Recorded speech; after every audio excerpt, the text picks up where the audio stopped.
ஒரு வாட்டி அடிக்கும் போது நரம்புல அந்த ஃபில்டர் பண்ணாம திக்கா ஏற்றி வலிச்சு அச்ச உடனே நரம்புல போய் அப்படி நின்றுச்சு. ஊசி ஏற்றி கீழே வச்ச உடனே கை வலிச்சிச்சு. என்னடா இது கை வலிச்சிச்சு, நீட்டுறேன் கை நீட்டவே முடியல. என்னால கையில அப்படியே மாறி எங்கெல்லாம் ஒயிட் ஆயிடுச்சு. அப்படி எங்க அம்மா காலில் விட்டுட்டேன், மா என்னை காப்பாத்துமா, எனக்கு கையெல்லாம் கொடாயுதுமா, இந்த மாதிரி இந்த ஊசி வச்சுமா, கை சாவு கிட்ட போயிட்டு வந்துட்டேன். இந்த இடத்துல ஆச்சு ஊசி, அங்க இருந்து அப்படி மேலே ஏறினே வருது தெரிஞ்சு எனக்கு. ஊசி எடுத்து நறுக்கு குத்துறாங்க, சொரணையே இல்லை கையில. அங்கப்பா வலி சொல்லுப்பா, வலிக்குமோ சொல்லுப்பா. நான் இதுவரையும் இங்க இருந்துச்சு, அப்பதான் அதை சுருக்க இருந்துச்சு எனக்கு. 3 இடத்துல அறுத்துறாங்க அந்த கையை. இந்த இடத்துல இங்கன்னு அறுத்து பா, கை தான் படுணும் உனக்கு, கை எடுத்துருவாப்பா. எனக்கு கை பண்ணா போறல, எங்க அம்மா காப்பாத்திடுவாங்க, என் ஒய்ஃப் பார்த்துப்பாங்க, கை எடுத்துன்னு வந்துட்டேன். நீங்க மறைச்சி பண்ணிட்டீங்கன்னா அந்த போதை மேல திருப்பி ஆசை வரும். என் கையை நான் பாக்குறேன், அருகு மேடம், அடுத்த வாட்டி அந்த போதை பண்ணவே கூடாது மேடம் சொல்லிட்டு என் கை எடுத்து கொடுத்துட்டு பாக்குறேன். அழுகுறாங்க.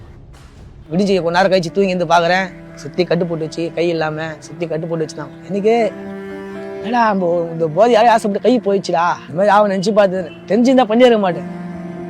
இந்த மாதிரி எனக்கு கையெல்லாம் போகும் தெரிஞ்சுதான் அந்த போதையை பண்ணிருக்க மாட்டேன். இப்போ கை இல்லாம எனக்கு யாருமே இல்லாம எம்மடி இல்லாமச்சான், சூப்பரா இல்லாமச்சான், ஆடா மச்சான்னு கூப்பிட்டானோ. அப்படியே அது என்ன ஆயிடுச்சு, அப்படியே போ இந்த போதை எனக்கு பத்தல. அந்த மாத்திரை வாங்கி போட்டேன், பயங்கரமா சுற்றி இருந்தேன். சுத்தம் போது நல்லா இருந்துச்சு, எல்லாமே நல்லா இருந்துச்சு. லாஸ்ட்டாக இன்னொரு போதை இதில் வாடா, அந்த போதை பண்ண யூஸ் பண்ணலாம், அது முத்துன்னு பார்த்தா காலேஜ் எல்லாம் இருக்கும். அதை எடுத்து மூடியில் கலக்கி அதில் பஞ்சை போட்டு அதை ஊசியை வலிச்சு வச்ச உடனே அவள் தான் செம்ம சூப்பராக இருக்கும். அந்த நரம்பில் அடிச்சிட்டு உடனே அச்சு ஊசி திக்கில வச்ச உடனே அப்படியே தூங்கிடுவோம். எதுவுமே தெரியாது. அந்த போதை மேலே ரொம்ப ஆசை வச்சிட்டேன்.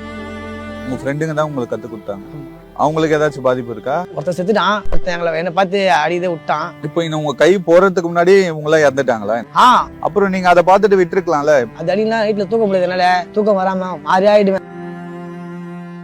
என் பேர் சசிகுமார். பசங்க கூட சேர்ந்து நான் இப்போ ஸ்பெஷல் பீடி சீட் அடிக்க ஆரம்பிச்சேன். சீட் அடிச்சுன்னு அப்படியே ஜாலி சுற்றி நிற்பேன். அப்புறமேட்டு அதெல்லாம் ஆச்சு, டம்மடி இல்லாம மச்சான், 3 அடிலாம் மச்சான், சூப்பராக இல்லாம மச்சான், ஆடா மச்சான்னு கூப்பிட்டாங்க. சரி போய் ஒரு 5-6 பேரை போயிட்டு அங்கே போயிட்டு டம்மு வாங்கிட்டு வருவோம். 4 பேர் போவோம், பைக்லேயே போவோம், 2 பைக்கில் 4 பேர் போவோம். போயிட்டு அங்கே வாங்கி வந்து உட்காந்து கும்பம் ஆச்சுன்னு இருக்கும். அப்படியே அது என்ன ஆச்சு, அப்படியே போ இந்த போதை எனக்கு பத்தல. ஸ்டார்டிங்கில் சூப்பராக இருந்தது, அப்படியே போ எனக்கு பத்தல. அது பத்தாதம மாத்திரை பசங்க வாங்க ஆரம்பிச்சானோ, அந்த மாத்திரை வாங்கி போட்டேன். அதை போட்டு என்ன ஆச்சு, போதை மாதிரி ஆகி சண்டைலாம் போட்டு ஆரம்பிச்சு, சண்டை போட்டு இந்த மாதிரிலாம் அமங்கலம் பண்ணின்னு பயங்கரமாக சுற்றி இருந்தேன். சுத்தம் நல்லா இருந்துச்சு, எல்லாமே நல்லா இருந்துச்சு. லாஸ்ட்டாக இன்னொரு போதை இதில் வாடா, அந்த போதை பண்ண யூஸ் பண்ணலாம், அது முத்துன்னு பார்த்தா காலேஜ் எல்லாம் இருக்கும். அதை எடுத்து மூடியில் கலக்கி அதில் பஞ்சை போட்டு அதை ஊசியை வலிச்சு அடிப்போம். அச்ச உடனே அவள் தான் செம்ம சூப்பராக இருக்கும். இந்த அச்சு அந்த நரம்பில் அச்சிட்டு உடனே அச்சு ஊசி திக்கில வச்ச உடனே அப்படியே தூங்கிடுவோம். எதுவுமே தெரியாது, பின்னாடி கல்லுதி போட்டாலும் எதுவுமே தெரியாது. அந்த மாதிரி போதை, அந்த போதை மேலே ரொம்ப ஆசை வச்சிட்டேன். ஒரு மாத்திரை 300 ரூபாய், அதுக்கோசரம் போய் குப்பை பொறுக்குவேன். நான் என்ன பண்ணுவேன், கம்பிங்க ஓடிப்பேன், இரும்புங்க பொறுக்குவேன், அதெல்லாம் அந்த மாதிரி ஆக்கிச்சினேன். நான் ஒழுங்காக ஜிம்மு போயிட்டு சூப்பராக இருந்தேன். இதுவா இல்லை போதை பழத்தில் இந்த மாதிரி ஆகிட்டேன்.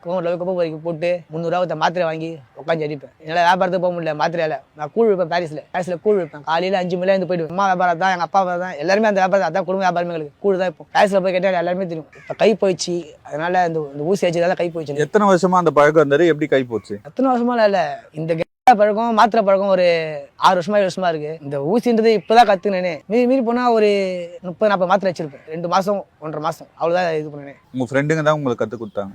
அவங்களுக்கு ஏதாச்சும் பாதிப்பு இருக்கா? ஒருத்தர் செத்துட்டான், ஒருத்தன் எங்களை என்ன பார்த்து அடிதே விட்டான், இன்னொருத்தன் கொருப்பேட்டிலே ஒரு 2 பேர் செத்துட்டாங்க இந்த மாத்திரையில தான். இப்போ இன்னும் உங்க கை போறதுக்கு முன்னாடி உங்களா இறந்துட்டாங்களா? என்ன பிரச்சனை எல்லாம்?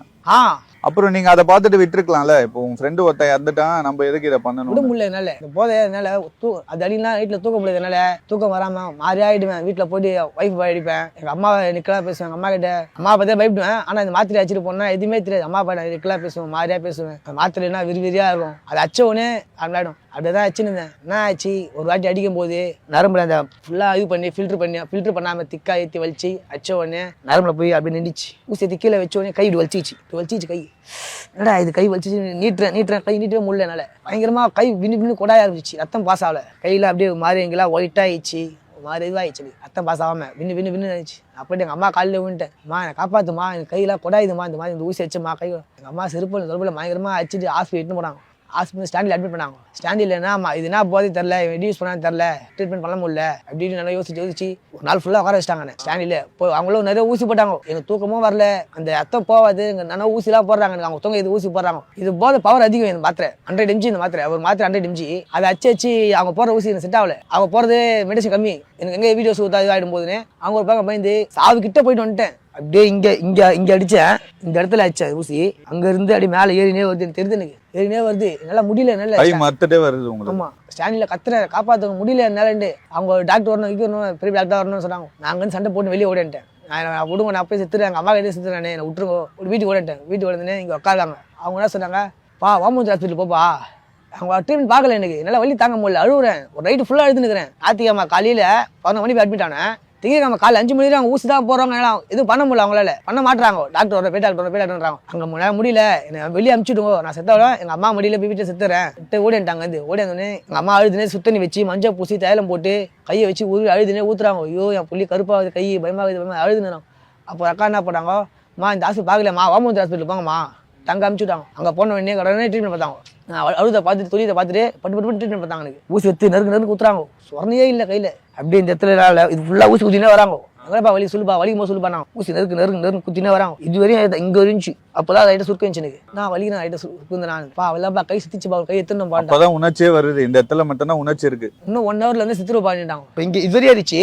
இன்னும் லெஃப்ட் வேற சீக்கிரமே கட்டாக ஆகிடும். ஏறிட்டு உடனே அவங்க சொல்கிறாங்க, அப்பா நீ இன்னும் 1 ஹவர் 2 ஹவரில் ஜிஹெச் போகணும்பா, இல்லையா கேரை கீழே ஓண்டானா அதுதான்ப்பா அவன் லைஃபை முடிஞ்சிடும் மாட்டான். சார் என்ன சார் சொல்றீங்க? ஆமாம் 1 ஹவரில் நீ ஜிஹெச் போகணும், நாங்களே ஆம்புலன்ஸ் வைக்கிறேன்னு. அவங்களே ஆம்புலன்ஸ் வச்சு அப்படி ஜிஹெச் அனுப்பிச்சிட்டாங்க. ஜிஹெச்சில் போயிட்டு அவங்களும் பயங்கரமாக மெடிசன்லாம் போனாங்க. எனக்கு கையை பலமாக அறுத்துட்டாங்க. 3 இடத்துல அறுத்துட்டாங்க. அந்த கையை இந்த இடத்துல இங்கேன்னு அறுத்து இவ்வளோ பெரிய மிஷினை இந்த பக்கம் மிஷினை வச்சுட்டு அந்த மிஷினில் பெரிய ஊசி மாட்டு ஊசி வச்சுட்டு அது ஃபுல்லாக மருந்து ஏற்றிட்டு இந்த கையில் ஏற்றினாங்க. இந்த கையில் ஏற்றி அவங்க சொன்னாங்க, ஒரு நாள் டைம் பா உனக்கு, இந்த மருந்து ஃபுல்லாக உனக்கு ஏறிட்டு இந்த பக்கம் வந்துச்சுன்னா நம்ம தையில் போட்டு கையை காப்பாற்றிடலாம், அப்படின்னா கையை காப்பாற்ற வேண்டாம் பா, கை தான் படுணும் உனக்கு, இன்னும் மேலே ரொம்ப மறுத்துனே போதுப்பா, உன் கையை எடுத்துருவாப்பா, எனக்கு உயிர் தான் வேணும், எனக்கு எங்கள் அம்மா கூட இருக்கணும், எனக்கு கை போனால் பரவாயில்ல, எங்கள் அம்மானை காப்பாற்றிடுவாங்க, எங்கள் அம்மானை பார்த்துப்பாங்க, என் ஒய்ஃபனை பார்த்துப்பாங்க, எனக்கு கை எடுத்துன்னு வான்ட்டேன். நல்லா முடிவாக தெளிவாக சொல்லிருப்பாங்க. அம்மா மேடம் என் உயிர் வேணும், 2 பிள்ளை, 2 பசங்க இருக்காங்க, எனக்கு ஒய்ஃப் இருக்காங்க, ஒரு பொண்ணு ஒரு பையன் இருக்கான், எனக்கு என் ஒய்ஃப் இருக்காங்க, அவங்கள காப்பாற்றணும், எனக்கு உயிர் வேணும் மேடம். அவங்கள்ட்ட அழுதி பேசுவேனே, ஒரு ஒயிட் பேப்பரில் கழுத்து வாங்கினேன். சப்போஸ் அப்படி எதாவது ஆயிடுச்சுன்னா எனக்கு தெரியாதுப்பா, நாங்கள் ட்ரை பண்ணுறோம்ப்பான்னு சொல்லி இட்டுன்னு போகிறாங்க. இட்டுன்னு போயிட்டு கையெல்லாம் மார்க் பண்ணிட்டு ஒரு கிளிப்பு மாதிரி தூக்கி மாட்டிட்டாங்க.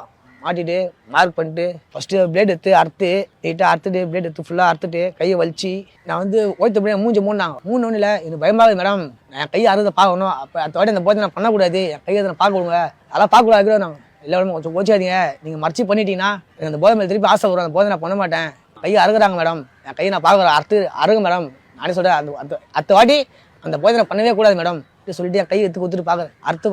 அர்த்தவனே கேர் ஆயிடுச்சு. அவன் போன் அறுக்கும் போதே ஃபுல் கேராகி பார்த்துட்டேன். விடிஞ்சு கொஞ்ச நேரம் கழிச்சு தூங்கி இருந்து பார்க்குறேன், சுற்றி கட்டு போட்டு வச்சு கை இல்லாமல் எங்கள் அம்மா என் தம்பி எல்லாமே பயங்கரமாக எழுதாங்க. எனக்கு என்னடா இந்த போதையாலே ஆசைப்பட்டு கை போயிடுச்சுடா உட்காந்து பயங்கரமாக ஃபீல் பண்ணி உட்காந்து அழுதுனேன். இது மேலே நம்ம எப்படி கூழ் வைக்க முடியும், எப்படி நம்ம பொண்ணை காப்பாற்ற முடியும், இப்போ போதையால் இந்த மாதிரி பண்ணிட்டோமே, நம்ம எப்படி எந்த வேலைக்கு போக முடியாது, என்ன பண்ணுறதுன்னு பயங்கரமாக உட்காந்து அழுதுனேன். எங்கள் அம்மா சொன்னாங்க, நான் பார்த்துக்கிறேன்டா வாடா, அவனை ஏதாவது வியாபாரம் பண்ணி கற்றுற ஏதாவது பொட்டியோட வெட்டியோட வச்சு தண்டா. நாங்கள் வசதி இல்லை, எங்களுக்கு வசதி இருந்தால் ஏதாவது பொட்டியோட வெட்டியோட வச்சுனா வியாபாரம் பார்த்துனேன், பாண்டி பிள்ளை காப்பாற்றினு நான் உட்காந்துருவேன். இந்த மாதிரி அவன் நினச்சி பார்த்து தெரிஞ்சுருந்தா பஞ்சிருக்க மாட்டேன். இந்த மாதிரி எனக்கு கையெல்லாம் போகும் தெரிஞ்சுதான் அவன் பாதியாக பஞ்சிருக்க மாட்டேன். இப்போ கை இல்லாமல் எனக்கு யாருமே இல்லாமல் வைஃபை சண்டை போட்டாங்க, அம்மா வீட்டு போயிட்டாங்க, ஒரு பொண்ணு இட்டுன்னு போயிட்டாங்க.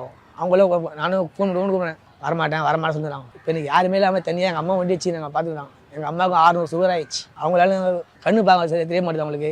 என் பையனை எங்கள் அம்மா தான் பார்த்துக்கிறாங்க, என்னையும் எங்கள் அம்மா தான் பார்த்துக்கிறாங்க.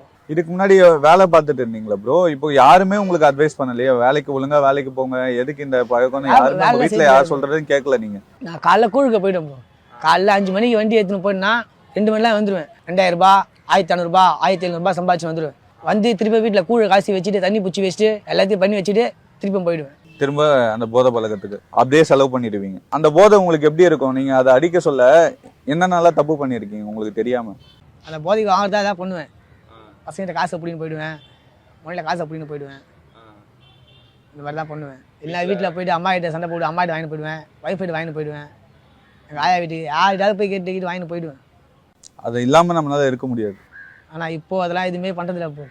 இப்போ நீங்க அந்த மாதிரி விஷயம்லாம் இப்போ அவ்வளோ இதுவா இருந்தீங்கல்ல, இப்போ அது இல்லாம இப்போ நம்ம வாழ்க்கை இப்போ எவ்வளோ கஷ்டமா இருக்கு. இந்த தப்பை நம்ம பண்ணியிருக்கலாமோ பண்ணாம இருந்திருக்கலாமோன்னு உங்களுக்கு தோணி இருக்கும்ல? ஒரு நாள் எனக்கு அழுகுறேன், ஒரு நாள் எனக்கு அழுவேன். எங்கள் அம்மா நான் பாத்ரூம் போயிட்டு எங்கள் அம்மா வந்து கழுவி விடுவாங்களா, அப்போலாம் ஃபீல் பண்ணுவேன், இல்லை இவ்வளோ ஒரு புள்ளையே அம்மா சொல்லி விடுறாங்க. சில நேரத்தில் அம்மா இல்லாம போது நானே வேலை பண்ணிருப்பேன். இதுவுமே முடியாது ப்ரோ, ஒரு தண்ணி தூக்கி ஊற்ற முடியாது. இப்போ சாக்ஸ் போனால் கூட ஒரு திருப்பிலாம் போட முடியாது. இப்போ உங்க கூட இந்த ஃப்ரெண்ட்ஸ் எல்லாம் இப்போ என்ன பண்றாங்க? இப்போ அவங்கனால தான் உங்க வாழ்க்கையே இப்படி போயிருக்குல்ல, அவங்க ஃப்ரெண்ட்ஸ் எல்லாம் என்ன பண்றாங்க? எல்லாம் யாரு கூட சேரத்தில் ப்ரோ, எல்லாம் அவங்க போயிட்டாங்க. கல்யாணம் போய் திருவத்தூர்ல அந்த மாதிரி அவங்க போயிட்டாங்க. இப்போ யாருமே இல்லை, நான் வந்து சுற்றின்னு இருப்பேன். இப்போ என்ன வேலை பார்க்குறீங்க? இந்த வேலையும் பார்க்க முடியல ப்ரோ, என்ன இந்த வேலையும் செய்ய முடியாது, அம்மா தான் பார்த்துக்கிறாங்க. இப்போ ஒய்ஃப் என்ன வேலைக்கு போயிருந்தாங்களா? லவ் மேரேஜ் அவங்களுக்கு? Love marriage. கல்யாணம் எவ்வளோ வருஷம் ஆச்சு? 10 வருஷம் ஆகுது. 10 வருஷம் லவ் பண்ணி கல்யாணம் பண்ணிக்கினீங்க. ஆனால் இந்த தப்பால அவங்க விட்டுட்டு போயிட்டாங்க. பசங்களுக்கெல்லாம் என்ன ப்ரோ வயசாகுது? என் பையனுக்கு 8 வயசு ஆகுது ப்ரோ. என் பொண்ணுக்கு 4 வயசு ஆகுது. இப்போ அவங்களெல்லாம் பார்த்துக்கணுன்ற ஒரு ஆசை இருக்கும்ல, என்ன என் படிக்க பொண்ணு வைக்கணும்? இல்லாமல் தான் எனக்கு ரொம்ப வெறுப்பாகுது. என் பொண்ணு இல்லாமல் ரொம்ப கஷ்டமாக இருக்குது. இந்த வருஷம் ஸ்கூல் வேலை சேர்க்கணும் என் பையனை. ஸ்கூல் வேலை சேர்த்து விடணும். அது வேலை சேர்க்க என்ன பண்ணுறது ஏது பண்ணுறதே ரொம்ப கஷ்டமாக இருக்குது. இப்போ அம்மா தான் பார்த்துக்கிறாங்க. ஒரு வாட்டி அம்மா நல்லா பார்த்துப்பாங்க. ஒரு வாட்டி அவங்களே கோவம் வந்துச்சுன்னா பயமாக திட்டுவாங்க. நம்ம என்னால் ஒன்றும் பண்ண முடியாதுல்ல. திட்டு வாங்கினே சரிண்டா போய்டும். ஒரு நேரத்தில் நான் டென்ஷன் ஆகிடுனா கத்திடுவேன். நான் போடா வளரா போடா அப்படி பேசுறா கேசரான்றாங்க. என்ன பண்ணுவேன், தனியாக போய் உட்காந்துன்னு அழுதுன்னு உட்காந்து இருப்பேன். எங்கேயாவது இடத்துல உட்காந்து அழுதுன்னு இருப்பேன். இப்போ என்ன வயசு ஆகுது ப்ரோ உங்களுக்கு? 30 வயசு ஆகுது. 30 வயசு ஆகுது. படிச்சிருக்கீங்களா? படிக்கல.